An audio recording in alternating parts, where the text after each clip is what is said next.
नमस्कार, मैं हूं अमीश देवगन। रात के 9 बज रहे हैं और आप देख रहे हैं सीएनबीसी आवाज पर सर्वश्रेष्ठ प्राइम टाइम डिबेट शो टक्कर। एक और अफगानिस्तान में तालिबान लोगों पर जुल्म कर रहा है तो दूसरी ओर भारत में तालिबान का समर्थन करने वालों की संख्या बढ़ती जा रही है। समाजवादी पार्टी के सांसद शफीकुर रहमान बर्क के बाद उनके सुपुत्र तालिबान के समर्थन में खड़े हो गए हैं। वो तालिबान को बधाई दे रहे हैं तो आचार्य प्रमोद कृष्णम ने ट्वीट किया कि तालिबान की टाइमिंग बड़ी गजब की है, 2022 तक बस अब यही चलेगा। ऐसे में सवाल है कि भारत में होने वाले चुनाव से तालिबान का क्या लेना देना है। आज इसी मुद्दे पर होगी जोरदार टक्कर, तालिबानी एजेंडा, चुनावी हथकंडा। आज सीएनबीसी आवाज की टक्कर इसी पर। आज हम चुनाव पे बात करेंगे, तालिबानी आतंक पे बात करेंगे, सीएनबीसी आवाज के टक्कर के फ्राइडे एडिशन में।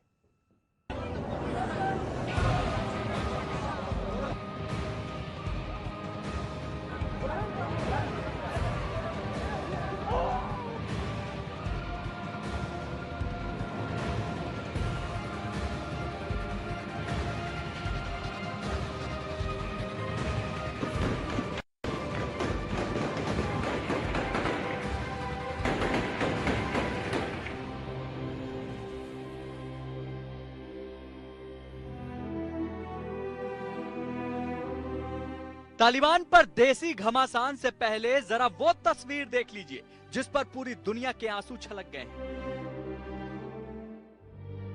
यह अफगानिस्तान के वो बेबस माँ बाप हैं जो अपने जिगर के टुकड़ों को ब्रिटिश और अमेरिकी सैनिकों को सौंप रहे हैं ताकि तालिबान के कहर से ये मासूम महफूज रहें।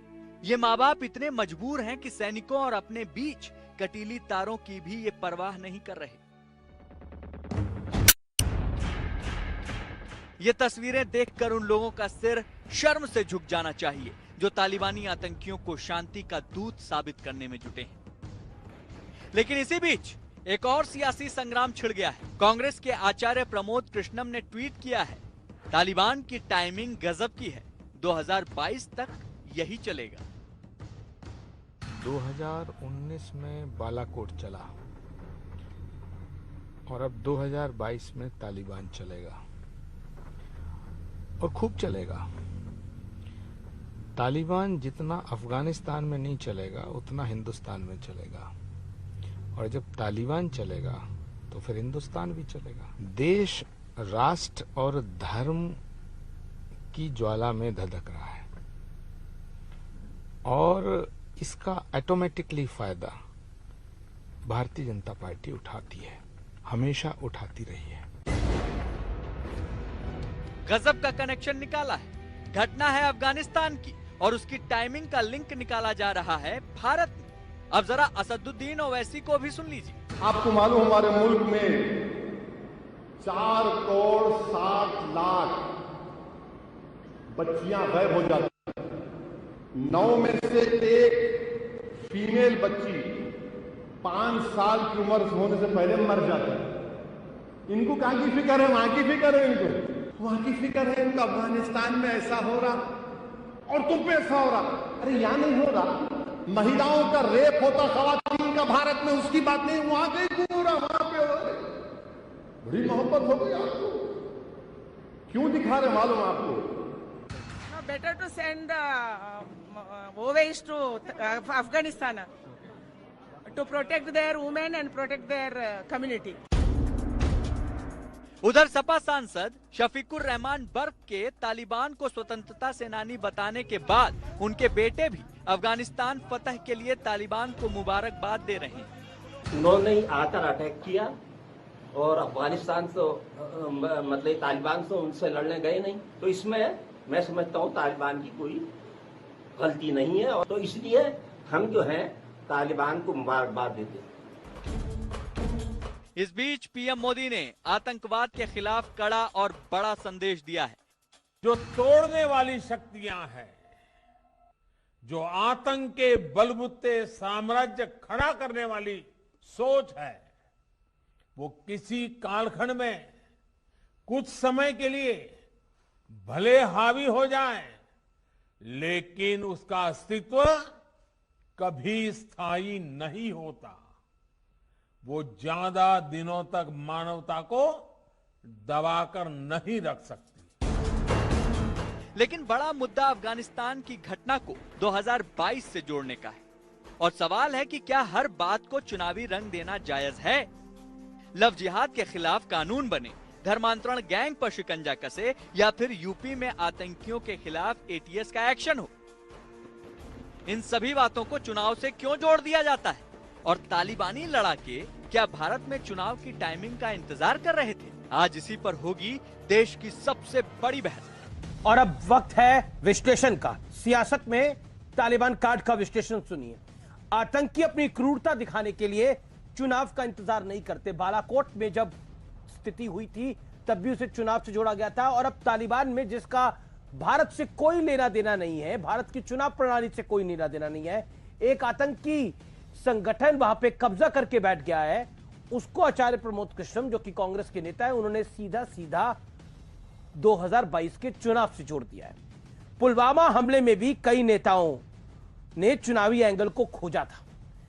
भारत में चुनाव की टाइमिंग आतंकियों के लिए शुभ मुहूर्त नहीं है, यह मैं बात कहना चाहता हूं। आतंकवाद जैसे गंभीर मुद्दे को सियासी फायदा खोजना बेहद गलत है। भारत में होने वाले चुनाव से तालिबान का क्या लेना देना है, यह सवाल मैं आखिर में पूछता हूं। मेरे साथ बात करने के लिए संबित पात्रा है, भारतीय जनता पार्टी के प्रवक्ता आचार्य प्रमोद कृष्णम हमारे साथ खुद जुड़ रहे हैं, जिन्होंने ये पूरा बयान दिया है, जिन्होंने ये ट्वीट किया है। RN सिंह मेरे साथ है, जाने माने रक्षा विशेषज्ञ शादाब चौहान है मेरे साथ, नेता पीस पार्टी के, शांति की पार्टी है, उत्तर प्रदेश में ये भी चुनाव लड़ने जा रहे हैं। शोएब जमई हैं अध्यक्ष IMF के, उनका भी स्वागत है। मैं तमाम मेहमानों से पर जाने से पहले RSN सिंह आपसे 30 सेकंड में एक बात पूछना चाहता हूं। तालिबान का और भारत के चुनाव का कोई संबंध आपको दूर से पास से दिखाई देता है?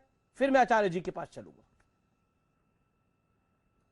जो उत्तर प्रदेश में चुनाव है जरूर दिखाई दे रहा है, जो नहीं एक संबंध तो जरूर दिखाई दे रहा है कि जो लोग आपके यहाँ जो पैनलिस्ट आ रहे हैं एक विशेष वर्ग के, वो तो ऐसा लग रहा है जैसे कि वो अफगानिस्तान में वो तो चुनाव लड़ने वाले हैं, और जब खुल के समर्थन कर रहे हैं तालिबान के तौर तरीके का, उसके इन्वेजन का, जब गजवाए हिंद का, तो एक कॉन्स्टिट्यूएंसी को वो केटर कर रहे हैं।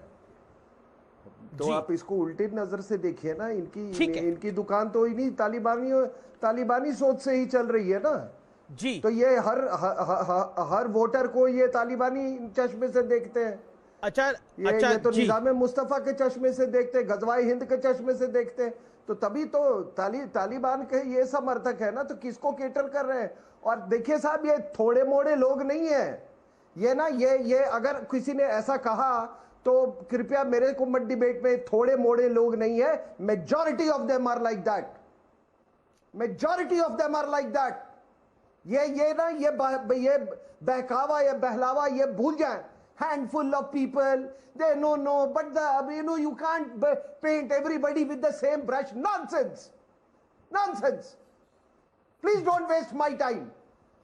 ये थोड़े लोग नहीं है, ये पूरी इनकी सोच है। और अभी आप देखिएगा आपके डिबेट में जो लोग आए हैं उनका ध्यान दीजिएगा उनके लफ्जों पे। और ये जो आचार्य जी जो हैं, यार कुछ क्या इन पर टिप्पणी करूं मैं? ठीक है, आप टिप्पणी ना करिए। मैं आचार्य जी का मैं रुख कर लेता हूं। आचार्य जी, क्या आपको लगता है कि 2022 के चुनाव से आपने सीधे तौर पर जोड़ दिया, और आपने एक न्यूज़ 18 को एक साक्षात्कार भी दिया, एक इंटरव्यू भी दिया, जिसमें आपने ये बोला, देखिए बालाकोट का फायदा बीजेपी को हुआ था, इसका फायदा भी हो जाएगा।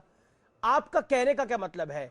मुल्ला बिरादर को बीजेपी ने बोला है कि वो तालिबान पे, अफगानिस्तान पे जाके कब्जा कर ले, मुझे बताइए।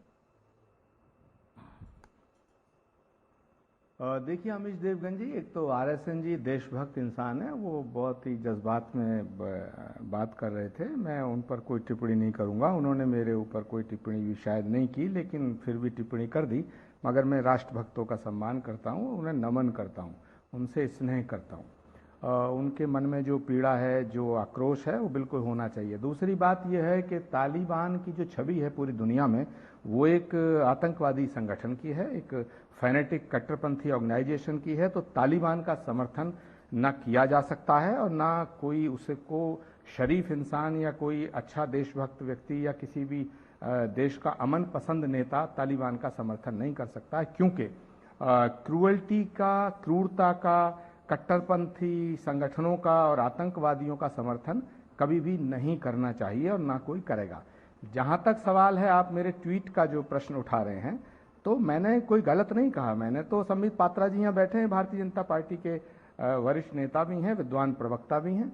इन्हें तो खुश होना चाहिए कि भाई अब अफगानिस्तान में तालिबान आया है, तो तालिबान अफगानिस्तान में आया, लेकिन अफगानिस्तान के उस तालिबान का भूत भारत में आ गया है। मैं आपसे ही पूछना चाहता हूं कि पिछले 4-5 दिन से कोई खबर तो है नहीं, सिर्फ तालिबान है। तो मैं तो कहना चाहता हूं, शोले फिल्म में एक डायलॉग था कि सो जा बच्चे नहीं गब्बर सिंह आ जाएगा।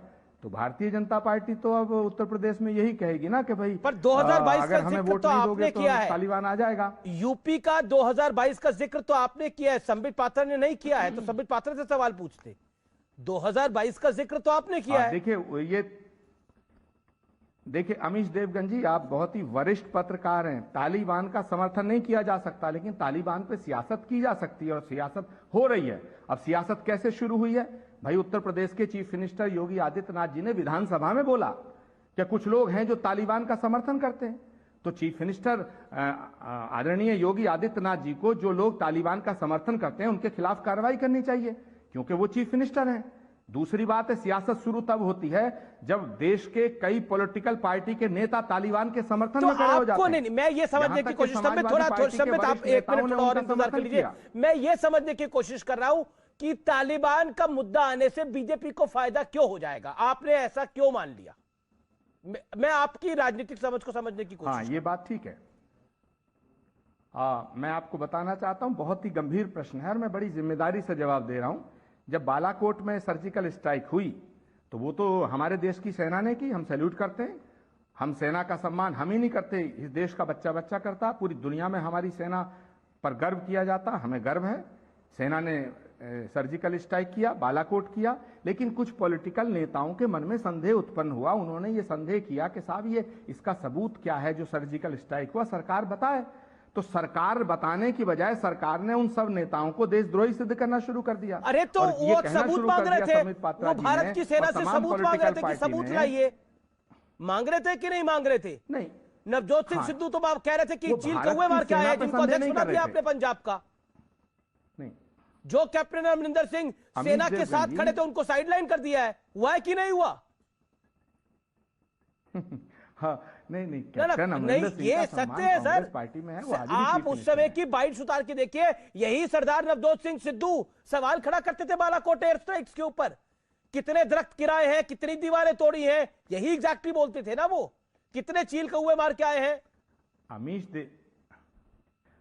देवगन जी, मैं आपसे विनम्रता से ये बात कहना चाहता हूं कि अगर कोई भी पॉलिटिकल पार्टी का नेता कोई भी नहीं, कांग्रेस के सिद्धू घटना पर संदेह व्यक्त करता है, मुझे पूरा कर लेने दीजिए बात। अगर संदेह व्यक्त करता है तो संदेह व्यक्त करने का मतलब ये नहीं है कि हम देश की सरकार से सवाल नहीं पूछ सकते। मैंने तो संदेह व्यक्त नहीं किया, लेकिन मैं फिर भी, ये जनतंत्र है, लोकतंत्र है, उस नेता को देशद्रोही कहने का अधिकार हमें मैंने आपको काफी वक्त दिया। संबित पात्रा जी, मैंने ये कहा, नहीं, मुझे 10 सेकंड और दे दीजिएगा, फिर संबित जी से अनुमति लेकर 10 सेकंड दे दीजिएगा।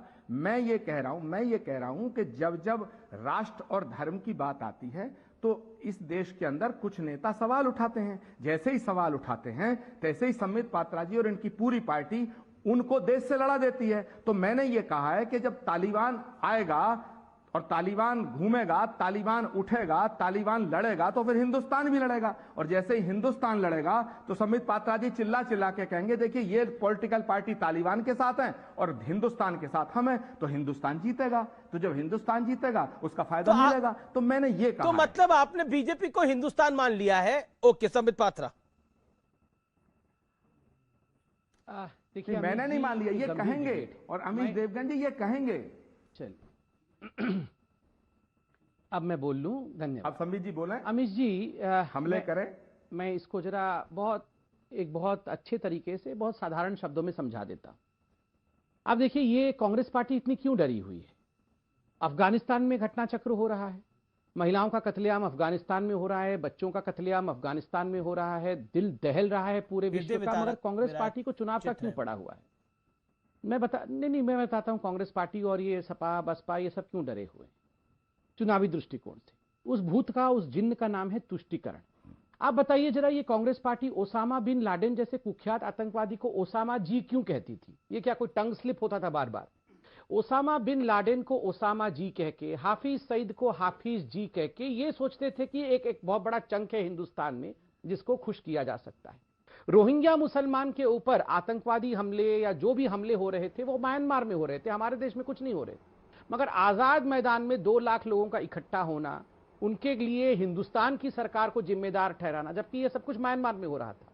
कांग्रेस का उनके साथ खड़ा हो जाना, रोहिंग्यान हाय रोहिंग्यान के नारे लगाना, ये क्यों हो रहा था? ये CAA में अब ये कांग्रेस पार्टी कह रही है आप सिख भाइयों को अफगानिस्तान से लाओ, उनको हिंदुस्तान में बसाओ। जब CAA लाया गया था तो यही कांग्रेस पार्टी विरोध में थी। क्यों थी? क्योंकि तुष्टीकरण करना था।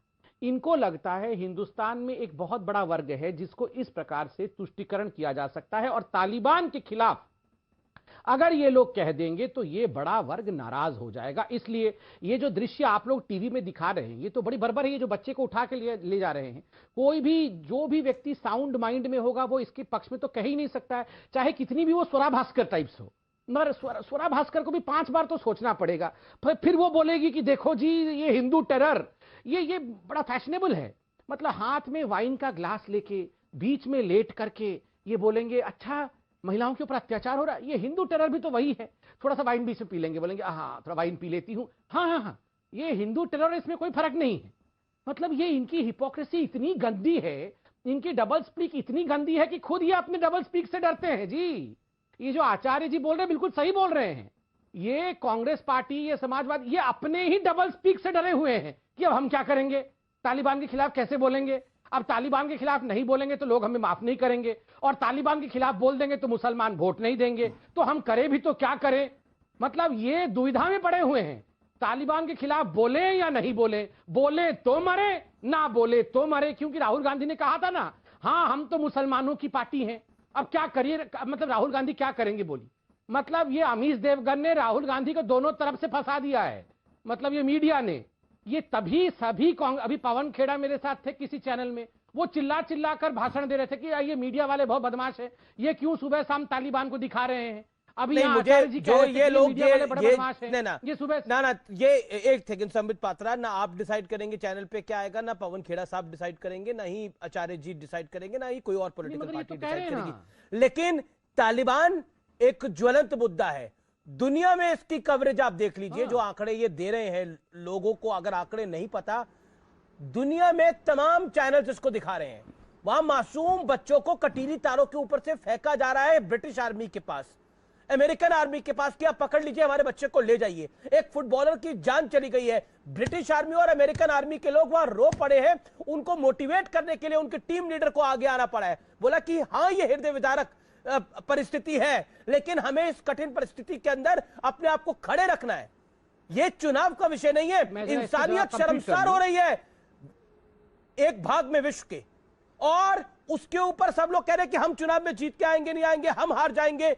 मुझे तकलीफ उस बात की है, और इस लोग में पैरोकारी तो लोग कर ही रहे हैं। इस मुल्क में मुनव्वर राणा, समाजवादी पार्टी के एक सांसद, उनके सपुत्र, और भी कितने लोग लगातार पैरोकारी कर रहे हैं, जो बेचने में लगे हैं कि नहीं Taliban is a good Taliban, now Taliban has done the press conference, now they are good people. मुझे समझ में नहीं आता, कसाब प्रेस कॉन्फ्रेंस कर देता तो वो हमारे लोगों को मार देता आकर। संबित 30 सेकंड मैं कंप्लीट कर देता। देखिए मैं तो एक ही सवाल पूछ रहा हूं, अभी आप पैनल में बाकी हमारे साथी बैठे हुए हैं, उनसे पूछिएगा। ये सरिया कानून कहते रहते थे कि सरिया कानून, दोनों बैठे हुए हैं यहाँ पे, सरिया कानून के जो हिमायतगार थे, जो सरिया कानून चाहते थे देश। ये मुजावे क्या मुस्तफा निजाम उनका राज चाहते हैं हिंदुस्तान में सरिया कानून के माध्यम से। ये तो अफगानिस्तान में तालिबान ने सरिया कानून लगाया है। ये माएँ जो हैं वो भी मुसलमान हैं। ये जो छोटा सा नन्हा सा बच्चा देख रहे हैं आप, ये भी मुसलमान है। क्यों फेंक दे रही है माएँ अपने बच्चों को कि इसको बचा लो? अगर सरिया कानून इतना बढ़िया है जो आप लोग हिमायत कर रहे हैं हिंदुस्तान में, कांग्रेस पार्टी भी सरिया कानून के खिलाफ नहीं बोलती, अगर ट्रिपल तलाक के खिलाफ मतलब जब लॉ आता है तो उसके खिलाफ भी नहीं बोलती है कि ट्रिपल तलाक के को भी बैन नहीं होना चाहिए। शाहबानों के साथ कांग्रेस ने क्या किया? ये इस अपीजमेंट की राजनीति के कारण आप आज तालिबान के साथ खड़े नजर आते हैं। आपको डर लग रहा है कि कहीं हम चुनाव ना हार जाएं। आपको क्या लगता है आचार्य जी, मोदी जी ने कराया है ये? और आचार्य जी, मैं आपको आज आपका तो मैं बहुत सम्मान करता हूं, क्योंकि कम से कम आप चिल्लाकर डिबेट नहीं करते हैं, मगर इस देश की राजनेताओं की मैं हालत बता रहा हूं। यहां पर गाने गाए जाते हैं, कैसे गाने में बताता हूं। नबी के बिन नजारों को नजारा हो नहीं सकता, मुझे अपना कहो चाहे मुझे गैर कह देना, नहीं है जो मोहम्मद का वो हमारा हो नहीं सकता, नहीं है जो मोहम्मद का वो हमारा हो नहीं सकता। ये तो लोग चुनावी भाषण में कहते हैं, ये तो अपील करने के लिए कहा जाता है। आचार्य जी का बहुत सम्मान करता हूं, मगर ये जो राजनीति हो रही है ये उचित नहीं।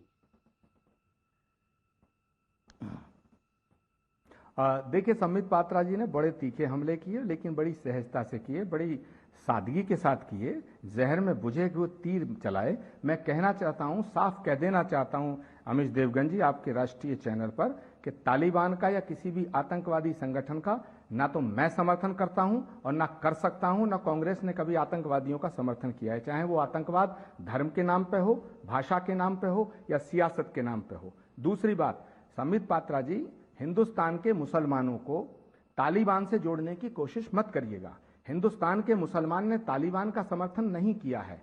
क्या दरगाह शरीफ अजमेर ने तालिबान का समर्थन किया? क्या किचोचा शरीफ ने तालिबान का समर्थन किया? क्या बरेली शरीफ से कोई तालिबान के समर्थन की चिट्ठी जारी हुई? यहां तक कि जमीयत उलेमाए हिंद ने क्या तालिबान का समर्थन किया? मिल्ली काउंसिल ने तालिबान का समर्थन किया? किसी भी मुस्लिम ऑर्गेनाइजेशन ने तालिबान का समर्थन नहीं किया। लेकिन आप तो चाहते हैं कि कुछ मुसलमान नेता तालिबान का समर्थन करें। जैसे ही वो समर्थन करेंगे, तैसे ही आपको मौका मिलेगा हिंदुस्तान के मुसलमानों को तालिबान से जोड़ने का। हाँ, वो आपकी इच्छा पूरी हो रही है। कुछ लोग हैं जो तालिबान का समर्थन कर रहे हैं, और मैं ये दावे के साथ कह रहा हूं अमीश देवगन जी, कि जो मुस्लिम लीडर या जो समाजवादी पार्टी के नेता तालिबान का समर्थन कर रहे हैं, वो कभी अफगानिस्तान नहीं गए होंगे, ना उन्होंने कभी मुल्ला बरादर से मुलाकात की होगी, ना उन्होंने मुल्ला उमर देखा होगा, लेकिन वो तालिबान का समर्थन कर रहे हैं और यहीं से सियासत शुरू हो रही है। यही मैं कह रहा हूं। और तो आपको, मुझे ये समझ में नहीं आ रहा, आप परेशानी में क्या है? आपको क्यों लग रहा है कि 2022 में बीजेपी जीत जाएगी अगर यही सब कुछ चलता रहा? आप क्यों हार जाएंगे? मुकाबला तो बराबर का होगा। क्या आपको लगता है प्रियंका गांधी वाड्रा कमजोर चेहरा है? बहुत अच्छा सवाल, बड़ा 20 सेकंड में जवाब दे दीजिए। नहीं, बहुत अच्छा सवाल है। जी, बहुत अच्छा सवाल, बहुत अच्छा सवाल है।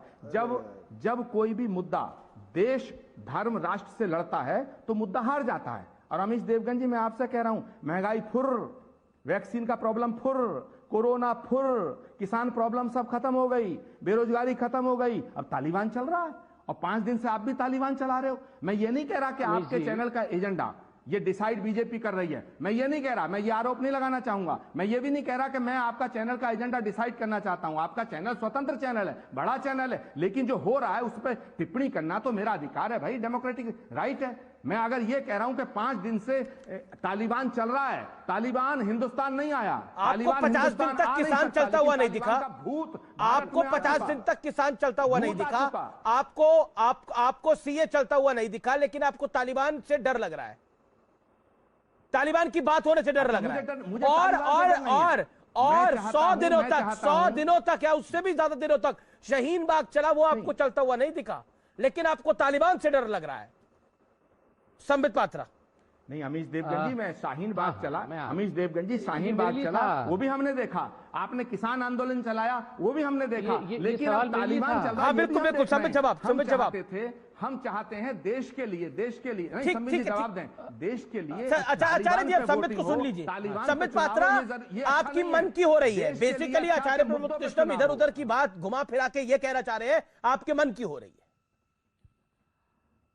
मैं तो साफ कह रहा हूं, आश्चर्य लग रहा है अमीश भाई। अब मैं बोल लूं प्रभु, एक तो मैं बधाई भी दे रहे हैं तालिबान का, हमें बताइए। धन्यवाद धन्यवाद धन्यवाद आपको बधाई। देखिए अमीश भाई, मुझे आश्चर्य हो रहा है अमीश भाई। आप देखिए, इन लोगों ने तय कर लिया है कि ये चुनाव हार गए हैं, क्योंकि तालिबान वहां पकड़ी गई है, तालिबान वहां किस तरह से उसका नकाब उतर रहा है, तो ये इन्होंने हमें बधाई दे दिया कि चलो तुम चुनाव जीत गए, हम हार गए, आपको बधाई हो। आप सोचिए जरा, ये बहुत भयंकर सोच है अमीश भाई। अमीश भाई, किसी देश में तालिबान का हुकूमत, तो आपने भी बधाई। एक सेकंड, मैं आपके बीच में बिल्कुल नहीं बोलता हूं आचार्य, और आप बहुत आप वयस्क भी हैं और आप जिम्मेदार व्यक्ति भी हैं। मैं कंप्लीट कर लूं, फिर आप अपना विषय बोल लीजिएगा। देखिए मैं एक बात तो देख रहा हूं, तालिबान के प्रवक्ता से ज्यादा विचलित आप लोग नजर आ रहे हैं। क्यों इतने विचलित है? ये आप थोड़ी कर रहे हैं। आप लोग इतने विचलित क्यों हैं? आराम से बोलिए, घबराइए मत। हम आपके ऊपर दोषारोपण नहीं कर रहे हैं। देखिए, आपने आरंभ किया ये कह कि संबित जी हिंदुस्तान के मुसलमानों को तालिबान से मत जोड़िए। कहां जोड़ा? बीजेपी ने किसी भी मंच पे कहा कि हिंदुस्तान के मुसलमान इज इक्वल टू तालिबान? किसी एक व्यक्ति को जोड़ा? बिल्कुल नहीं जोड़ा। जोड़ा आप लोगों ने। हिंदुस्तान का मुसलमान पाकिस्तान से खुश होता है, ओसामा से खुश होता है, ये आप लोगों ने पद्धति शुरू की। अपमान आपने हिंदुस्तान के मुसलमानों का किया। ओसामा बिन लादेन जी कहकर आपने हिंदुस्तान के मुसलमानों का अपमान किया। ये जो हफीज सईद था, आपको याद है उसने एक इंटरव्यू में क्या कहा? There are good people in India like the Congress party, और एक जर्नलिस्ट का नाम भी लिया। क्यों कहा हफीज सईद में कि गुड पीपल हैं कांग्रेस के रूप में? क्योंकि आप लोग उनके एजेंडे में खेलना शुरू कर देते हो। ये हमने बर्क साहब जो मेंबर ऑफ पार्लियामेंट है समाजवादी पार्टी के, मोदी जी ने कहा था उनको ये बयान देने के लिए। नोमानी जी जो all India personal law board के सदस्य है, उनको मोदी जी ने कहा था। यहां दो बैठे हुए हैं आपके पैनलिस्ट, सभी बोलेंगे वो चादर उड़ाने जाने वाले थे और वहां अफगानिस्तान में तालिबानियों से मिलने के लिए, उनको बधाई देने के लिए यहां बैठे हैं पीस पार्टी वाले। इनको मोदी जी ने कहा था, शादाब चौहान को। और तो और आप बताइए, आप तो ऐसे बता रहे हैं जैसे मोदी जी ने कहा था ये तालिबानियों के कि अभी शुरू कर दो, 22 का चुनाव आने वाले हो। थोड़ा तो शर्म करना हम लोगों को आना चाहिए। ये क्या है? ये तो बेशर्म की तरह हम लोग बात कर रहे हैं कि आपको फायदा हो गया, बधाई हो, बधाई हो। काहे बात की बधाई? शोएब जमाई इंतजार कर रहे हैं। शोएब जी, मैं आपका रुख करता हूं। शोएब जमाई, क्या आपको लगता है कि तालिबान जिस तरह का क्रूरता का शासन वहां दिखा रहा है औरतों के साथ, बच्चों के साथ, और उसको भारत के चुनाव के साथ जोड़ना क्या जायज है? और आपको भी शर्मिंदगी हो रही है जो तालिबान कर रहा है? सवाल देखिए अमीश भाई, सवाल सबसे अहम ये है कि जो भारत के मुसलमानों से इक्विवेलेंस ड्रॉ करने की कई बार कुछ पैनलिस्टों ने की, और पिछले लगातार 2-3 दिनों से ये लगातार सवाल पूछा जा रहा है किसी भी पैनलिस्ट से जो मुस्लिम वक्ता हो कि भैया तुम्हारा स्टैंड क्या है तालिबान पे। कांग्रेस पे पूछ रहे तुम्हारा स्टैंड क्या है, तो क्या हमारे स्टैंड ज्यादा महत्वपूर्ण है या मोदी जी का स्टैंड ज्यादा महत्वपूर्ण? मुझे ये बता दीजिए, क्या मोदी जी का स्टैंड अब तक तालिबान पे क्या है? कोई स्टेटमेंट अभी तक क्यों नहीं आए कंडेमनेशन पे? मोदी जी कंडेम करके कह दें कि what Taliban is doing is very horrible thing, और हमें तालिबान तो आप मोदी जी को फॉलो करते हैं? ये क्यों नहीं क्लैरिटी आ जाए? मोदी जी को फॉलो करते हैं। शायद आपने जयशंकर का स्टेटमेंट सुना नहीं है, जो उन्होंने यूएन में बोला है स्टेटमेंट, वो आपने सुना नहीं है। नरेंद्र मोदी ने जो आज जो शुक्रवार के कार्यक्रम में सोमनाथ मंदिर में आतंकवाद पर बोला है कि हो सकता है आतंकवाद के जरिए आप टेम्परेरी आ जाए, लेकिन लंबे अरसे तक इंसानियत को मार नहीं सकते। वो सुना नहीं है आपने। ये बताइए, लेकिन हम नरेंद्र मोदी को फॉलो करते हैं। दोहा में मिलने गए कि नहीं गए? ये बात मैं आपसे सवाल ये पूछ रहा हूँ, अखबार में छापा कि आपका क्या मत है? रशिया में सरकार का मत स्पष्ट है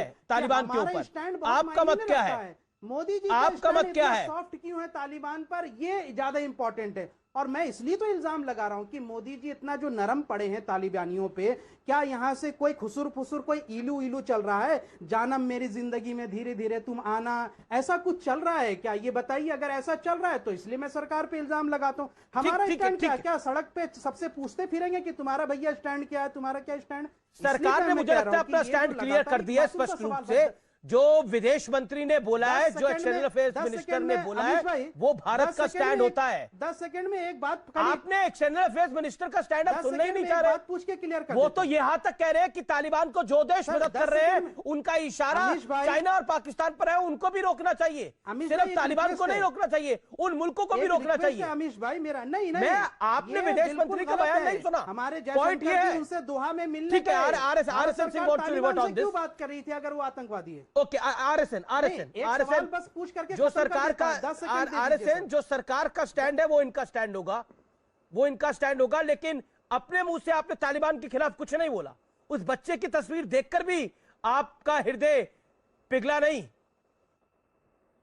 शोएब जवाई, आरएसएन, देखिए हमारे यहाँ हाथरस में कांड हुआ तो हमारा दिल पिघल गया। उस कानपुर की बच्ची का दिल हाथरस का मुकाबला तालिबान से कर रहे हैं जी। संबित पात्रा जी का नहीं, क्या करते? यही तो दिक्कत है आप लोगों की। कह रहा हूँ कि उस आप हाथरस का मुकाबला तालिबान से कर रहे हैं। करके मुझे पिघल गया था। जब वो अपने बाप के साथ जो है रो रही थी और उसको जबरन गुंडे जय श्री राम के नारे लगवा रहे थे, तब मेरा दिल पिघला। जय श्री राम वाले तो गुंडे हैं और ये तालिबानी तो हीरो है। जल रही है तो मेरा तालिबानी तो हीरो है। हाथरस में बच्ची का रेप हुआ तो मेरा दिल पिघल रहा है सर। ठीक है, आरएसएन सिंह काफी देर से इंतजार कर रहे हैं। संबित पात्रा भी कुछ कहना चाहते हैं। Sambit Patra wants to respond to this. RSN first you, RSN Singh first you, RSN Singh first you. हाँ, नहीं, मैं देखिए एक सुरक्षा विशेषज्ञ के हैसियत से ये कहना चाहता हूँ कि जो इन्होंने कहा कि आप ये बार बार ये तालिबान एक नई फिजा में ये एक नया एक नैरेटिव, एक एजेंडा छाया हुआ है। साहब, ऐसा है कि तालिबान के साथ कौन लड़ रहा है? लश्कर तोयबा। तालिबान के साथ कौन लड़ रहा है? जैश ए मोहम्मद। तालिबान के तार कहाँ से हैं जुड़े हुए हैं? वो हैं आपके देवबंद से। कैसे?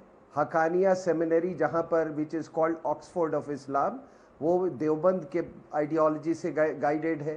ये सारे देवबंदी ऑर्गेनाइजेशन है, देवबंदी की ये है। हथियार, नारकोटिक्स, लड़के, चाहे जो भी सप्लाई कर रहा हो, लेकिन ये गंदी विचारधारा देवबंद से हो रही है। नहीं, सुनिए, ये गंदी, वो मौलाना मसूद अजहर भी देवबंदी है। मौलाना मसूद अजहर भी देवबंदी है। मौलाना मसूद अजहर भी देवबंदी है। एक भी तालिबे इल्म जो है यहाँ से देवबंद से नहीं पढ़ा है। आप झूठी खबर फैला रहे हैं। ये मौलाना महमूद मदनी का ऑफिशियल स्टैंड है, ऑफिशियल बयान है देवबंद का। आप झूठ मत फैलाइए देवबंद के नाम पर। अरे जब भारत आजाद, जब भारत गुलाम था, अफगानिस्तान और इंडिया और पाकिस्तान जब साथ थे, तो उस जमाने में कभी पढ़ा करता होगा, जो 150 साल पहले की बात थी। लेकिन आज के जमाने में किसी भी तालिबान के लड़ाकों का देवबंद से कोई पढ़ने का इतिहास नहीं है, कोई रिकॉर्ड नहीं है। आप झूठ बोलते हैं। ठीक है, देखिए देवबंद के साथ उसका क्या नाता है, क्या रिश्ता है, वो बहस का विषय इस समय नहीं है। लेकिन सोच क्या है वो महत्वपूर्ण है। मैं शोएब जमई आपके पास आऊंगा, लेकिन संबित पात्रा, ये तालिबान को जो अघोषित समर्थन है हाथरस के नाम के ऊपर,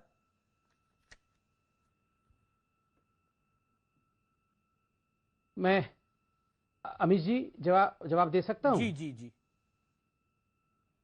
देखिए अमीश जी, अभी एक बहुत दिलचस्प बात हुई, आपने ऑब्जर्व किया कि नहीं मुझे पता नहीं, मगर आप देखिए अभी आपने जब तालिबान के विषय में पूछा तो यहां शोएब जमई ने कहा कि मेरा दिल तो पिघल जाता है जब जय श्री राम के नारे बोलकर के आतंकी हमले हो जाते हैं, जब जय श्री राम के नारे बोलकर महिलाओं के साथ बलात्कार होता है।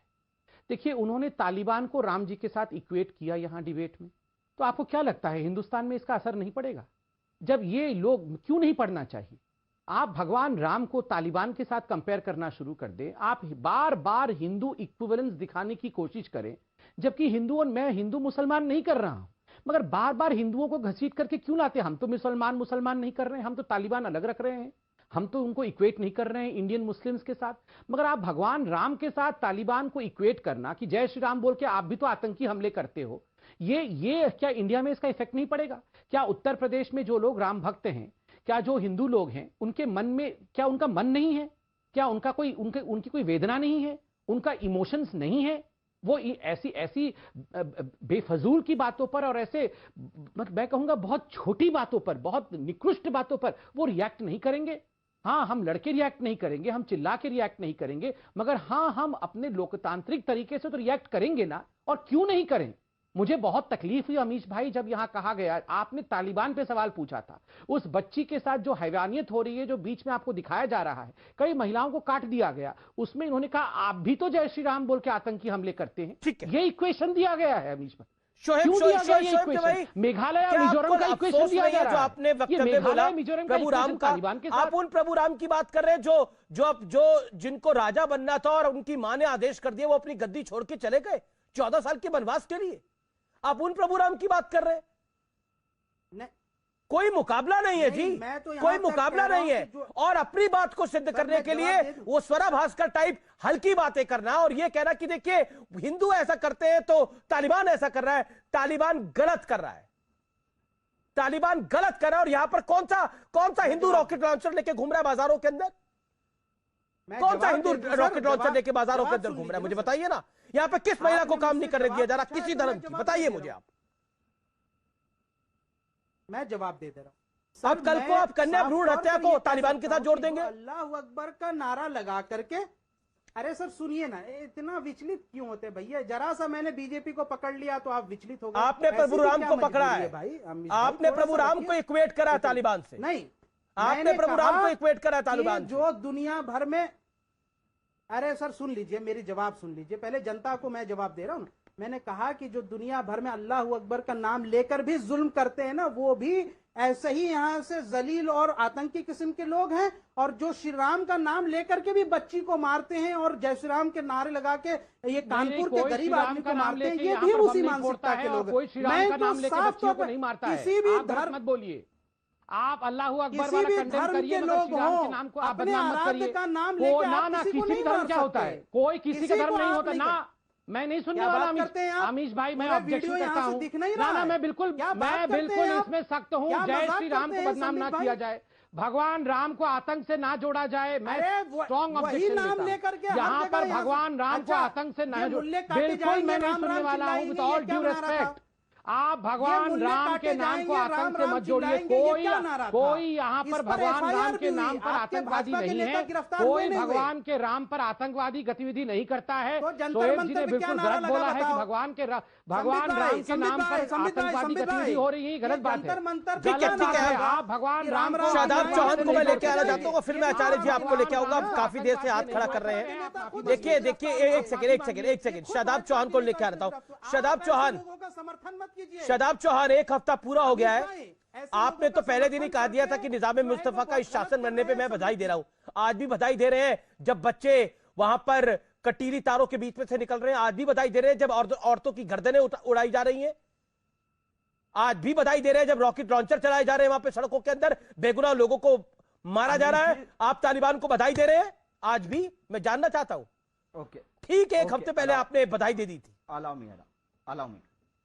अमीश जी अरे सुन तो लीजिए अमीश जी, सबसे पहले मैं यह स्पष्ट कर दूं कि उत्तर प्रदेश में किसान कार्ड, महिला सुरक्षा कार्ड, युवाओं की बेरोजगारी कार्ड, सीए कार्ड और लिंचिंग कार्ड चलेगा, न्याय कार्ड चलेगा। जो लोगों ने अपराध किया है उनके खिलाफ जनता जवाब देगी, जो ओबीसी और दलितों का अत्याचार हुआ है। रही बात जो अभी संबित भाई ने मेरा नाम लेकर कहा, मैं ये बात बहुत ही स्पष्टता से कह दूं, मैंने पहले दिन से भारत के हित, भारत के नागरिकों की सुरक्षा को देखते हुए बात कही। और अब मैं चैलेंज कर रहा हूं संबित पात्रा को कि आप मोदी जी और जयशंकर साहब से ट्वीट करवा दीजिए कि भारत कभी भी तालिबान से संबंध नहीं रखेगा, या जो देश शरई लॉ से चलते हैं उन देशों से हम संबंध नहीं रखेंगे। मैं चैलेंज कर रहा हूं कि मोदी जी और जयशंकर साहब से ट्वीट करा दीजिए। बोला था आप तो कह रहे थे, क्योंकि मैं मुसलमान हूं, मैं भारत के हित की सोच नहीं सकता, मैं किसान हूं, मैं पहुंच नहीं सकता।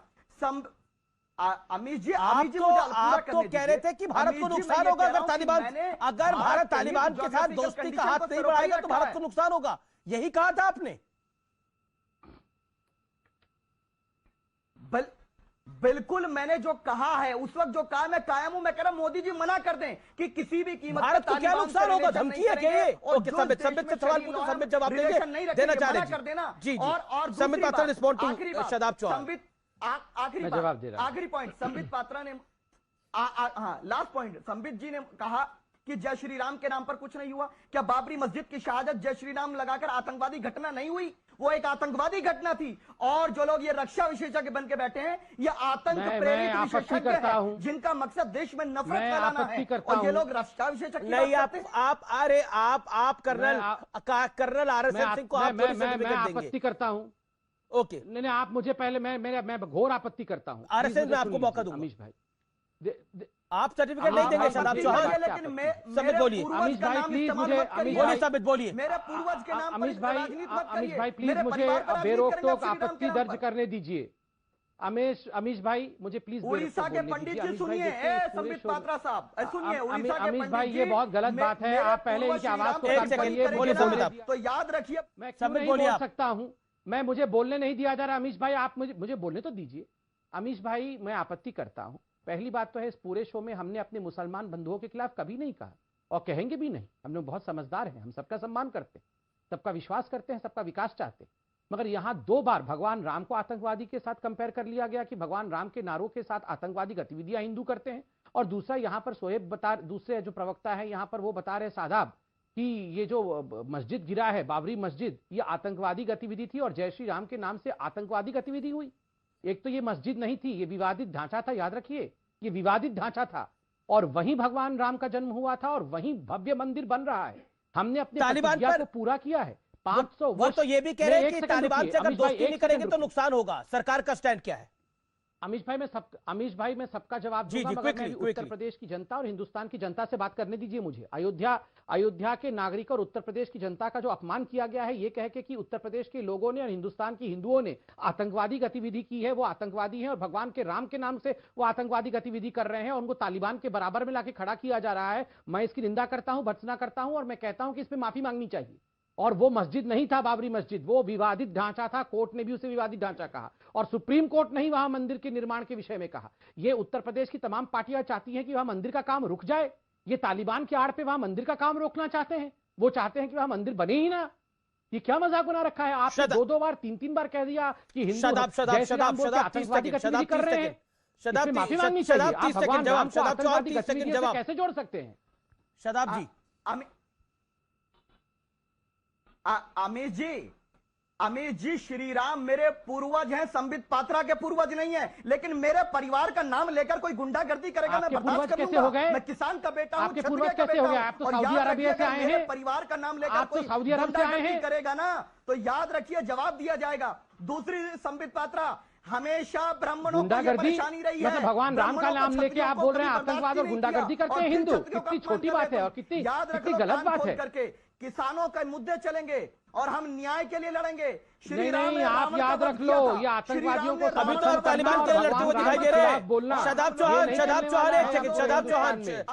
चौहान ये हाई पेडेस्टल लेकर हम किसानों के लिए लड़ रहे हैं, हम न्याय के लिए लड़ रहे हैं। अच्छी बात है, इनके लिए आप लड़िए, लेकिन अभी तो आप तालिबान के लिए लड़ते हुए दिखाई दे रहे हैं। जो तालिबान को व्यक्ति बधाई दे रहा है, जो तालिबान की एक शब्द नहीं निकला आपसे तालिबान की क्रूरता के ऊपर, एक शब्द नहीं निकला आपसे तालिबान की क्रूरता के ऊपर।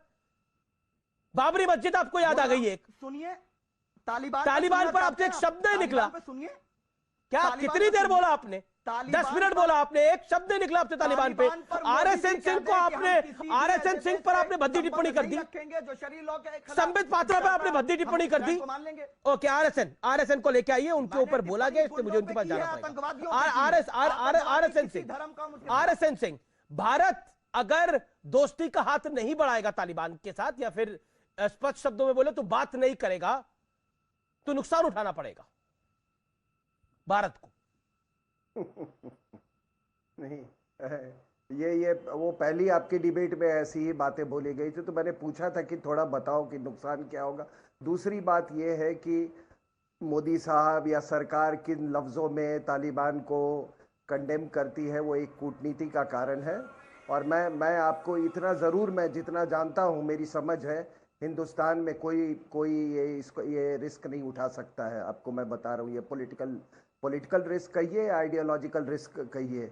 दूसरी बात, प्रधानमंत्री ने तो बड़े साफ शब्दों में कहा है। मतलब एक मिनट, पाकिस्तान से तालिबान से डर रहे हो? नहीं, एक रिस्क नहीं उठाओगे, तालिबान से डर रहे हो, लेकिन सवाल करोगे। अरे चुप यार, चुप रहो। मैं कह रहा हूं कि प्रधानमंत्री ने बड़े साफ शब्दों में कहा है, तमीज से बात करो, जानवरों की तरह मत चिल्लाओ। अरे आपसे चुप रहो। दूसरा, जब बड़े आदमी बोलते हैं तो दूसरे नहीं बोलते हैं। सुना है कि गर्मी में जब बड़ा आदमी बोलता है तो जब बड़ा आदमी बोलता है तो छोटे चुप रहते हैं। तभी सीखो। आपकी बौखलाहट बता रही है कि आपके दिल में नफरत है, देश के प्रेम नहीं है। किसको नफरत? मुझे उन लोगों से है जो उम्मा में विश्वास करते हैं, जिहाद में विश्वास करते हैं, कैलिफेट पर विश्वास करते हैं, गजवाए हिंद पे विश्वास करते हैं। वो आदमी कभी भी देशभक्त नहीं हो सकता। और दूसरी बात, जब बाबरी मस्जिद का ढांचा जब गिराया गया था तो तुम्हारे पूर्वज भी उतना ही रोए थे, छाती पीट पीट कर रो रहे थे। पूरा इतिहास में तुम्हारा निकाल दूंगा। तुम्हारे पूर्वज उस समय हिंदू थे, छाती पीट पीट कर रोए थे। जब बाबर ने गिराया था और किसान भला घूम रहा है यहां पे। मैं भी किसान हूं, किसान भी हूं और जवान भी हूं। किसान भला फिर रहा है। अरे तुम्हारे पूर्वज भी उतना ही रोए थे जब बाबरी मस्जिद गिरा था। अपने बाप दादों से जाकर पूछो। और जब बड़े बोलते हो, विश्वास रखते हैं, जब बड़े बोलते हो तो बीच में नहीं बोलना चाहिए। प्रेमी नहीं हो सकते आदमी जो नफरत की खेती करने वाले देश प्रेमी नहीं हो सकते। मैं किसी भी धर्म का अपमान करने वाले देश प्रेमी नहीं हो सकते। जब बाबरी मस्जिद का ढांचा गिरा था, देवगन साहब, देवगन जी से पूछिए, वो आतंकवादी घटना थी। हिम्मत है तो बोलिए, हिम्मत है तो गोडसे को आतंकवादी बोल दीजिए। हिम्मत है तो गोडसे को आतंकवादी बोल दीजिए। मैं नहीं विश्वास करता हूं। सावरकर को गद्दार बोल दीजिए। सावरकर को गद्दार हिंद बोल दीजिए। अरे सावरकर को गद्दार क्या बोल रहे हैं शादाब चौहान? सावरकर को गद्दार बोलने की हिम्मत है? गोडसे को आतंकवादी बोलने की हिम्मत है? तो 11 क्या बोल रहे हैं शादाब चौहान? सावरकर गद्दार हिंद, गोडसे को आतंकवादी। अरे छोड़िए आप, सावरकर, वीर सावरकर को आप गद्दार हिंद बोल रहे हैं। इसीलिए आप हिंदुस्तान में बिलीव ही नहीं करते। किसानों के लिए आंदोलन करने, ये गलत है बात। ओके, आचार्य प्रमोद कृष्णम। देखिए अमित जी, एक तो बहुत ज़्यादा हॉट डिबेट हो गई आपकी और व्यक्तिगत बहुत ज़्यादा टिप्पणियां हो गई हैं। मैं चाहता हूं ऐसा नहीं होना चाहिए। दूसरी बात यह है, दो बातें मैं बहुत देर बाद मैं आ रहा हूं, दो बातें कहूंगा, उसके बाद मैं इस डिबेट में मुझे कुछ नहीं कहना। पहली बात यह है कि भगवान श्री राम और नाराय तकबीर अल्लाहू अकबर दे करके किसी की भी हत्या करने का मैं दोनों निंदा करता हूं। किसी भी नारे को लगाकर किसी की हत्या करने का अधिकार नहीं मिल जाता। लेकिन दो बातें संबित पात्रा जी को मैं साफ कर देना चाहता हूं। एक तो मैंने ये नहीं कहा कि तुम्हारी सरकार आ रही है, बधाई इस बात की मैंने दी थी कि आप जो चाहते हो वो हो रहा है। आप चाहते थे तालिबान पे सियासत हो, तो वो होनी शुरू हो गई है, इसलिए मैंने आपको बधाई दी। तीसरा पॉइंट ये है, मैं आपको बताना चाहता हूं, अभी ये मुद्दा उठा कि कौन सी तंजीम से कौन जुड़ा हुआ है, तो भाई मैं एक बात कहना चाहता हूं कि वोडो उग्रवादी जो हैं वो तो किसी मुस्लिम तंजीम में उन्होंने शिक्षा नहीं ली। इन्होंने माओवादियों ने कहीं नहीं ली, ये रोज हमारे सीआरपीएफ के जवानों को उड़ा देते हैं। इन नक्सलवादियों ने नहीं ली। और पंजाब में इतने साल जो उग्रवाद चला तो वो किसी दारुल उलूम देवबंद से उसका कोई ताल्लुक नहीं था। मैं बार बार ये कहना चाहता हूं कि जैसे शादाब चौहान अभी समय में बस समाप्त हो गया। फिलहाल सीएनबीसी आवाज की टक्कर में इतना ही, लेकिन आज का कंक्लूजन ये है, ये धर्म का मुद्दा नहीं है, ये तालिबानी आतंकवाद का मुद्दा है। और तालिबानी आतंकवाद को आप अगर चुनाव से जोड़ के देखते हैं तो ये आपकी बेचारगी है, ये आपका दिवालियापन है। फिलहाल सीएनबीसी आवाज पे इतना ही। शुभ रात्रि, नमस्कार।